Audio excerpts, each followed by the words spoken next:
আল্লাহ রাব্বুল আলামিন বলেন, লা ইন শাকারতুম লা আযীদান্নাকুম ওয়া লা ইন কাফারতুম ইন্না আযাবি লাশাদীদ। আল্লাহ রাব্বুল আলামিন বলেন, লা ইন শাকারতুম লা আযীদান্নাকুম, বান্দারে তোমাকে যে নিয়ামত দিয়েছি, যে বিজয় দিয়েছি, শুকরিয়া আদায় করো, ভবিষ্যতে আরো বিজয় দিব। সুবহানাল্লাহ। শুকরিয়া আদায় করলে জোরে বলেন তো নিয়ামত বাড়ায় দেয় কে? আর জোরে বলেন কে? আল্লাহ ওই কথাই বললেন, লা ইন শাকারতুম লা আযীদান্নাকুম। কোন ব্যক্তি যদি নিয়ামতের শুকরিয়া আদায় করে, আমি আল্লাহ পৃথিবীর জীবনে তার নিয়ামতকে বর্ধিত করে দিব। ওয়ালা ইন কাফারতুম, আর যারা নিয়ামত পাবার পরে না শুকর হবে, না শুকর বান্দা হবে, শুকরিয়া আদায় করবে না, অহংকার করবে, ওয়ালা ইন কাফারতুম ইন্না আযাবি লাশাদীদ, আমি তার নিয়ামতকে ছিনিয়ে নেব, পৃথিবীর জীবন লাঞ্ছিত করব। শুধু লাঞ্ছিত পৃথিবীর জীবনেই করব না, যখন মৃত্যুবরণ করবে আখিরাতের ময়দানে, ইন্না আযাবি লাশাদীদ, আমি আল্লাহ রাব্বুল আলামিন শক্ত আযাবে ওই দলকে, ওই জাতিকে গ্রেফতার করব। নাউজুবিল্লাহ বলেন। তাহলে শুকরিয়া আদায় করতে হবে। যদি বুঝে থাকেন বলেন কার জন্য? শুকরিয়া আদায় করলে আল্লাহর লাভ না আমাদের লাভ? চেয়ারম্যান ভাইয়ের প্রশংসা করলে চেয়ারম্যান ভাইয়ের লাভ না আমাদের লাভ? কথা বলে না। চেয়ারম্যান ভাইয়ের প্রশংসা না, উনি তো প্রশংসার যোগ্য, তাও ধরে নিলাম। চেয়ারম্যান ভাইয়ের যদি প্রশংসা করেন তাহলে লাভ কার? এই তো বুঝছেন। জোরে বলেন কার? আরো জোরে বলে কি লাভ? চেয়ারম্যান ভাইয়ের সমর্থক বাড়বে। আলহামদুলিল্লাহ বলেন। সত্য প্রশংসা যদি করেন তাহলে লাভ কার? চেয়ারম্যান ভাইয়ের। কিন্তু আমরা যদি আল্লাহর প্রশংসা করি, লাভ কার? আমাদের। আমাদের লাভ। প্রশংসা করব, নিয়ামত বৃদ্ধি হয়ে যাবে। সুবহানাল্লাহ বলেন। বুঝতে পেরেছেন? এজন্য সর্বহালতে আলহামদুলিল্লাহি ফিস সাররাই ওয়াদ দাররা, সচ্ছল অসচ্ছল সর্ব অবস্থায় জোরে বলেন শুকরিয়া আদায় করতে হবে কার? আল্লাহ। সম্মানিত ভাইয়েরা, এই পয়েন্টে আরো বেশি কথা ছিল, সেদিকে যাচ্ছি না। 3 নম্বর পয়েন্ট বলছি, 2 নম্বর পয়েন্টকে কসর করলাম। সময় থাকলে হয়তো বিস্তারিত বলা যাইতো, বিস্তারিত বলার সুযোগ নাই। আল্লাহ রাব্বুল আলামিন বললেন, হে বান্দারা, তোমাদের যখন বিজয় আসবে তোমাদের কাছে, আমি আল্লাহ বিজয় দিয়ে দিব। 3 নম্বর দায়িত্ব হলো ওয়াস্তাগফির ইন্নাহু কানা তাওয়াবা। জোরে বলেন কি করতে হবে? ইস্তিগফার করতে হবে, তওবা করতে হবে। আমার ভাইয়েরা, বাবাজিরা, বিশ্বনবী সাল্লাল্লাহু আলাইহি ওয়াসাল্লাম বলেন, কোন বান্দা যখন গুনাহ করবার পরে অনুশোচনা করে, চোখের পানিগুলো ফেলিয়ে আল্লাহর দরবারে কান্না করে, আল্লাহ রাব্বুল আলামিন ওই বান্দার চোখের পানি গড়বার আগেই তার জিন্দেগীর গুনাহগুলোকে মাফ করে দেয়। আর জোরে বলেন সুবহানাল্লাহ। হাদিসে কুদসি শোনাচ্ছি, বিশ্বনবী সাল্লাল্লাহু আলাইহি ওয়াসাল্লাম বলেন, লাউ বালাগাত জুনুবুকা আনানাস সামা। ও যুবক ভাইরা শোনো, মুরব্বীরা শোনো, কত বেশি গুনাহ করেছেন, কত বেশি নাফরমানি করেছেন।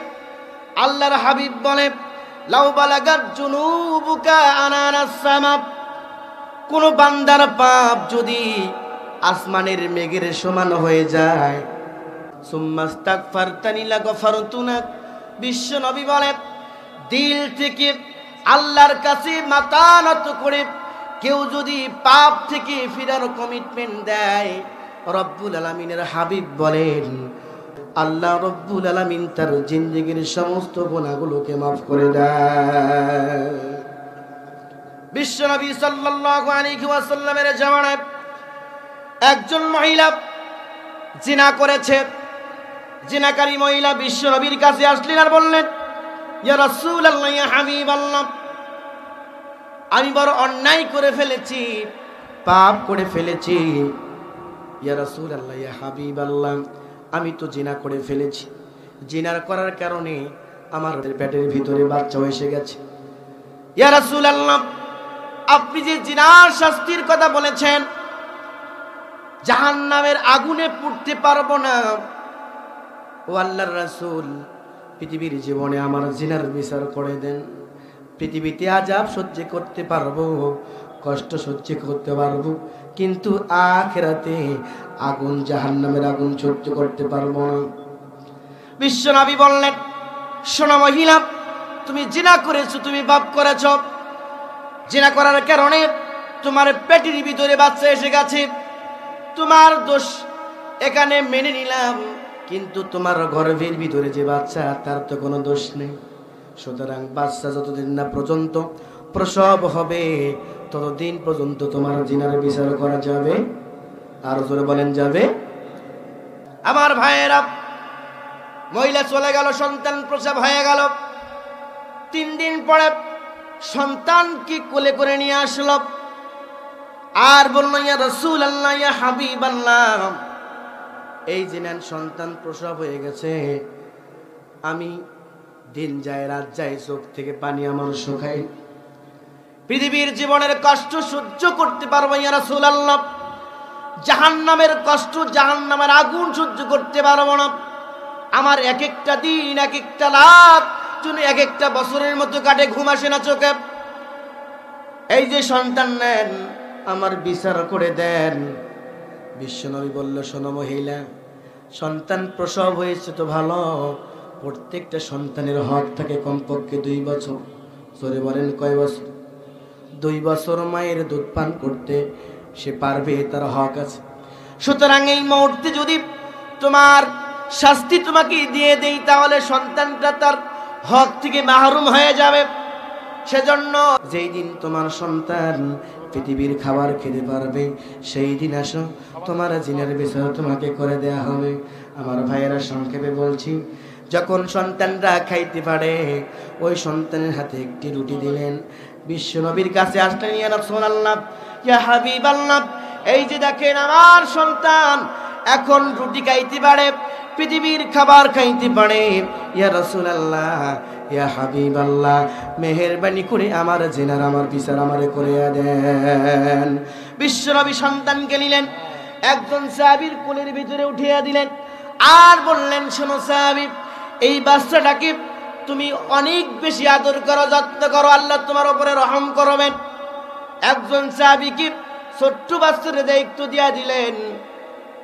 আর বিশ্বনবী আর একদল সাহাবীদেরকে বললেন, সাহাবীরা, এই মহিলার বুক পর্যন্ত গাড়ো। বুক পর্যন্ত গাড়া হলো।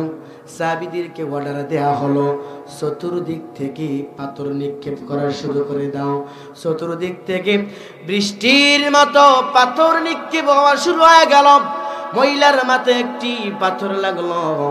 ওই পাথর লাগার কারণে মাথা থেকে রক্ত ফিনকি দিয়া বের হয়ে একজন সাহাবীর গায়ের ভিতরে লাগলো।